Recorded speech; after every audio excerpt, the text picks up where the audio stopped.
This is the Financially Simple Podcast, a show dedicated to destroying the complexities of money for today's small business owner. And now, here's your host, pizza-loving, certified financial planner, Justin Goodbread. Welcome to Financially Simple. This is a finance show for small business owners about money, how it works in our business and personal lives, and how we can build wealth to be financially independent. I'm your host, Justin Goodbread, and today is episode number 25. Today's episode is titled, The Offer. Get out the pitch book. So by now, you've probably hired your core advisors. You have learned the personality and the skill set of your CFP, your certified financial planner.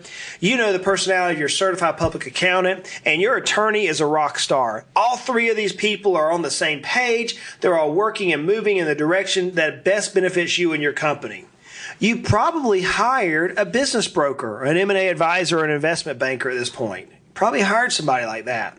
You may even have hired the certified valuation advisor and actually received an estimate or a value on your business. The starting lineup of your team, the proverbial team here as I'm calling it, is assembled. And now's the time to begin to drive the ball. I'm going to use football as my analogy, as I have done in episodes past, because that's what we're dealing with. We're trying to reach a mission. So you just received the kickoff, and now your ball is on your own 20-yard line, and you must drive the ball. You must get this business sold.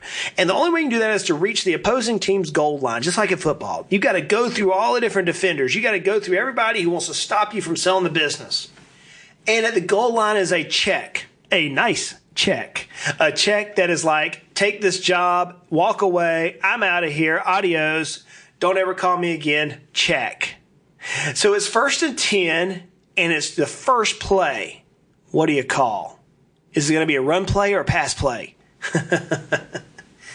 Today's podcast, I want to deal with one of the hardest things entrepreneurs face in the process. It can be emotional. It can be frustrating. It can feel like a waste of time. If only it was easy as calling a play, right? Just, hey, let's do a pass play and let's go. There's no third and long.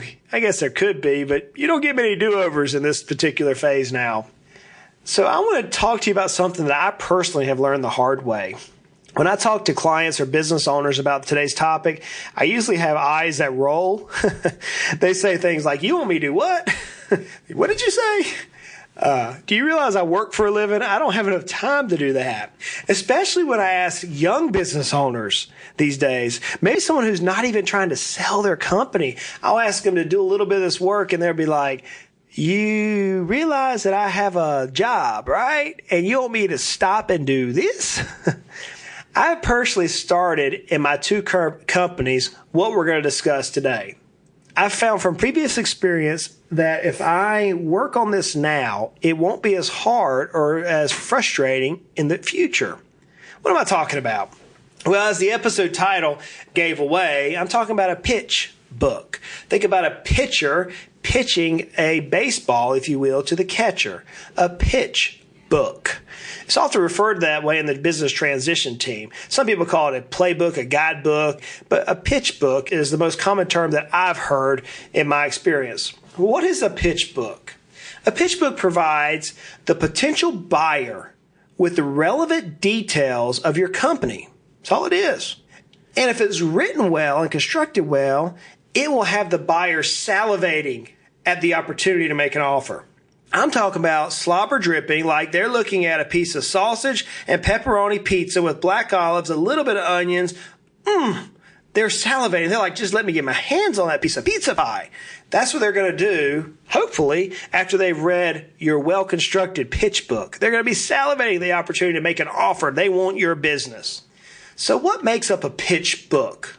Well, every company's different. Every product and service will answer the exact questions that you'll need in this pitch book, and your advisors are going to guide you specifically what you need to have. But for the most common pitch books, they'll include about 5 major things. And like I said, some of them will throw a 6th or a 7th in there. But for the most part, it's going to talk about the history of your company. It's going to talk about the players on your team, the type of model you run. So like if you're a West Coast offense or a Southeastern Conference type offense.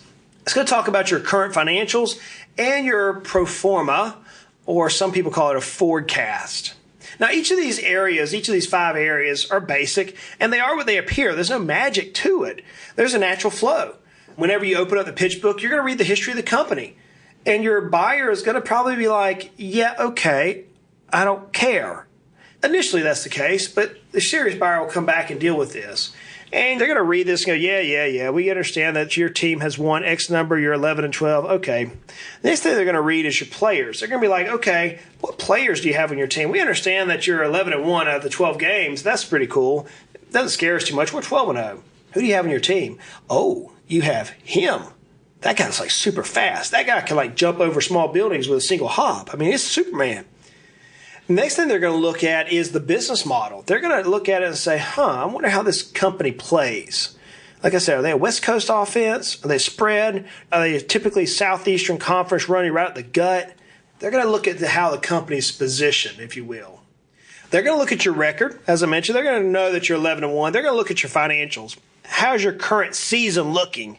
How much money do you have in the bank? How much your income's looking? And your accounts receivables, are they low? Are they high? They're going to look at that. But more than likely, they're going to focus, if you will, directly on the forecast.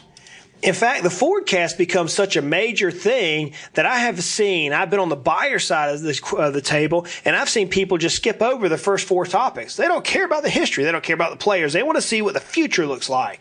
See, many times they'll go and look at the forecast, and if that looks good, now they'll come back and they'll look at the rest of the content. So building the pitch book is hard work. I'm currently working on my pitch book. It's an ongoing work in progress for me. I want my entire company to be outlined in such a way that if the time comes or when the time comes, I don't have to create the book from the start. I have parts of my pitch book completed at all times.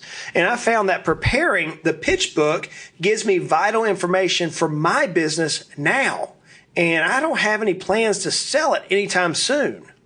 You're like, Justin, I don't understand. Why would you go through the exercise of listing out the history of the company if you're still making history? Why would you go through the exercise of building performance if you're not planning on selling it? Well, here's an example. I keep a running forecast at all times. And by the way, the reason why I give this example is because I realize that everybody who's listening to this podcast is not planning on selling their business tomorrow. I get that. That's me. I'm building a business to sell. So that's the reason why I give this example. Some things that I've learned in my 20 plus years as a business owner, having sold 3 businesses already. I've learned a couple of things, friends. So I keep a running forecast, a running pro forma at all times. It helps me communicate to where I want to take the company.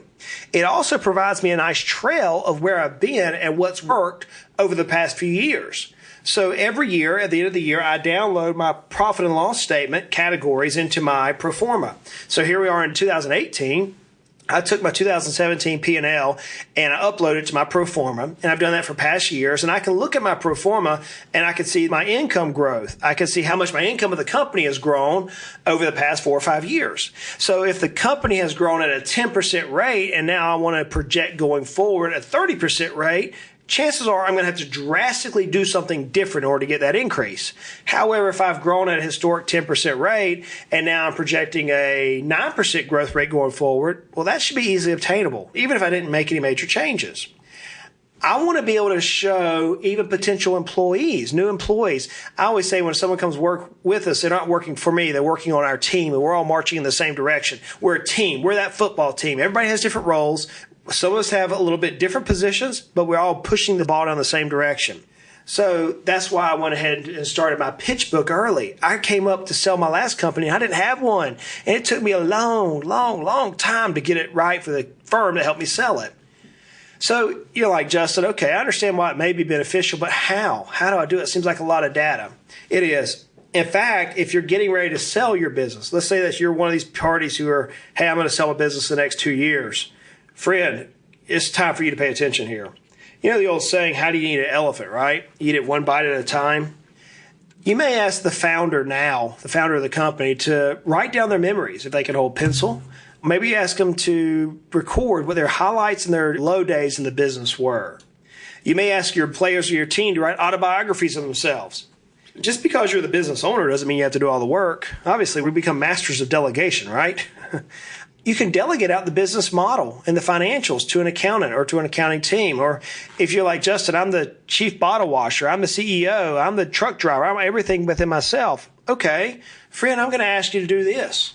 We typically ask owners in that circumstance to just speak into a recording. Just record your thoughts.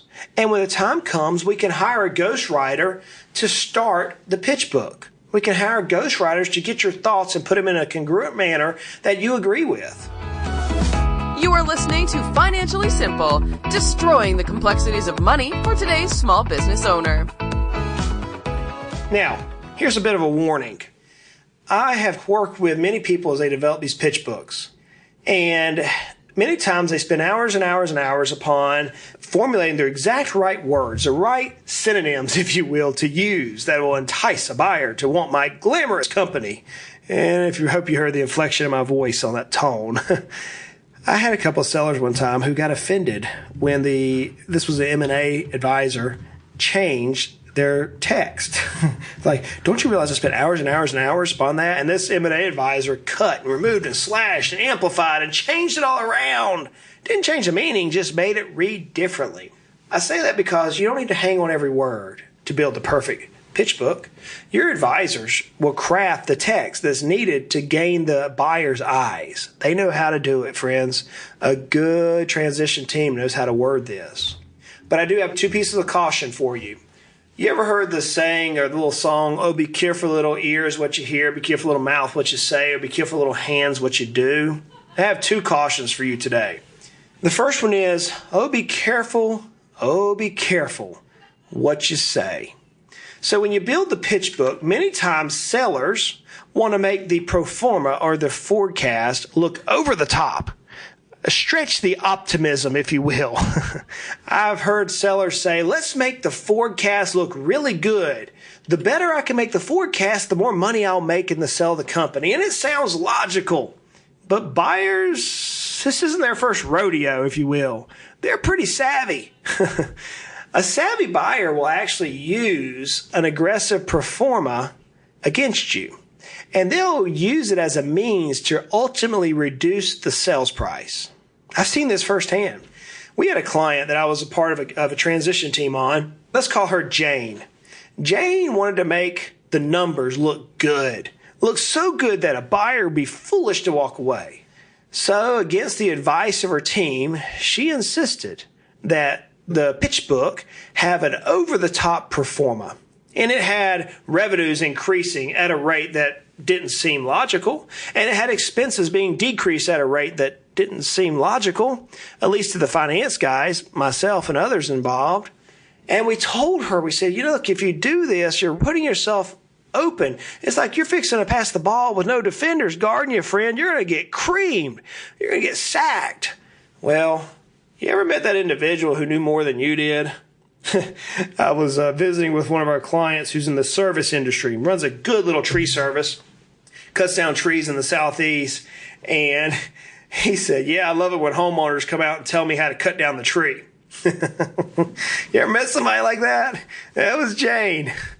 You know what? I think now she wished she would listen to the advisors. But here's what happened. We ran and we did what she requested. We put it in writing. We didn't advise it. Told her why we didn't advise it. But we did. She demanded that we put the pro forma in there with elevated numbers. So we did. We followed the client's recommendation. We documented, no, we shouldn't do this. And she insisted. So here we are. We're around the conference room table. Get the scene. We're in a big law firm, big conference room table. The buyer's on one side of the table, the seller's on the other side of the table. And everybody's there for a meet and greet. And we're there to talk about the offer and get some last minute questions worked out, right? They have the pitch book. They've gone through the pitch book. They've asked the advisors, the CFP, the CPA, and the attorney various questions as it relates to the pitch book. And now it's time for Jane to meet this potential buyer.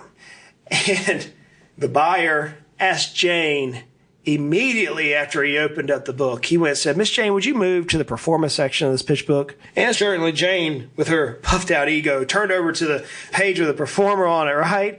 And he looked at her and he said, now, Jane, how confident are you that the projections you provided will come to fruition? And going along with the natural sales ability, right? Now, all of us entrepreneurs think we can sell ice to an Eskimo. She goes, oh, I'm extremely confident. I wish I had a camera for the look on the mergers and acquisition advisor's face the minute she said that. It was one of those looks that you'll never forget. As long as I live, I'll never forget that look. And the advisor in a gentle voice said, well, that's great. That's great. Here's what we're going to do. We're going to make the purchase offer based on the forecast you provided. And Jane's now, whoa, she won. She knew more than the advisors did, right? I mean, she's like, yes, chest puffs out. Now let's fast forward a few weeks, okay? The purchase offer came in and it was nice. It was nice. It was a lot of numbers on that sheet. And Jane was extremely excited. She was so excited that I can still see her when she said, see, I told you it'd work, in that tone. Behind the scenes, the advisors on her selling team just sighed. Like, oh, she's fixing to get wore out. The buyer's team, they're over there doing like the happy dance, okay? Jane didn't have a clue. She wouldn't listen. Nothing we could say. No numbers, no text, nothing. She was right. So guess what happened next? And this was textbook, by the way, friends. This is like selling a business 101 not to do. The deal slowed down at a snail's pace. The negotiations for the purchase agreement took months and months and months. Of course, it was a stall tactic. We all knew that. Even the lawyers kept saying they're just stalling. Guess what happened? The buyer delayed long enough to compare the actual results of the company. Remember, you still have to run the company while you're trying to sell it. They were able to relate the actual results of the company to the projections. And the actual results that the company actually did were far off, or they were considerably less than the projected number. So here it is. James projected one thing that was above normal, and the company did not meet those expectations. And guess what happened next? The price dropped. Yeah, you guessed it. The price dropped, and it dropped not by a little, but it dropped a lot. A lot. Did Jane sell the company? Yes, she ended up selling the company. And you're like, well, Justin, by inflating it up, she just took a shot in the dark. She gambled, if you will. Not really. She said, well, maybe she just got the same amount of money she received anyways. She didn't, friends. That's the sad part about this, is she didn't. She spent more money on legal fees than she needed to, a considerable amount. She had more stress. Her stress level was at an all-time high. I'm going to tell you, friends, walking through a business transition is stressful. Very few people do it, but it is stressful. It took 18 months longer than needed. From the time that we all met in that room to the time the deal was done, the checks were cashed, 18 months. That's like running fourth and long plays from the 20-yard line all the way and only getting just a first down that has to be measured every time. That's a long way to the end zone. That's what she did. Guess what else happened? She ultimately received 20% less than the price that she probably could have gotten had she listened. Why? Well, the company suffered during this time period. Had she put the numbers where they were anticipated right, the buyer more than likely would not have had to play the game, the trap. So my caution to you is, as you're building your pitch book, be realistic. Actually, be conservatively realistic. Okay? The next thing I say is, be careful, little hands. You'll want to make sure that you guard your pitch book. Guard it. Friends, your attorney may require a buyer or someone who you give that to sign non-disclosure agreements or non-solicit agreements or not to compete agreements. Attorney may have them sign all three. Why is that? Well, you're not giving the secret sauce, but you're giving enough away that a potential buyer could be nefarious in their action. There are individuals who would love to get their hands on your pitch book, only to turn around and steal your customers, your employees, or information from you. So this is where a good legal team's here to guide you. A good pitch book can be judged not at the time of design, not at the time of print, or in these days, PDFs. No, the way you know if you built a good pitch book is if you receive a desired, fair price with the most favorable terms available. If you can get a fair price for your company, you're like, Justin, I want the best price. Well, all of us do. But a good pitch book will get you the desired fair price and the most favorable terms available to you. So guys, that's it for this episode number 25. How's your pitch book? Have you started one at this point? If you haven't, even if you don't plan to sell your company anytime soon, I'm going to tell you maybe why don't you start the process. I use one. I gain so much information from it that helps me in my business. As I always say as I leave the episodes, life is hard, life is fun, life is complicated. Money's just that, guys. It don't have to be. Let's continue to make our lives at least financially simple. Hey, y'all go out and make it a great day. You have been listening to the Financially Simple podcast. The information in this show is for informational purposes only. This show is not investment advice. Instead, seek help from a competent financial advisor. Justin Goodbread, CFP, is an investment advisor representative of Heritage Investors, a registered investment advisor.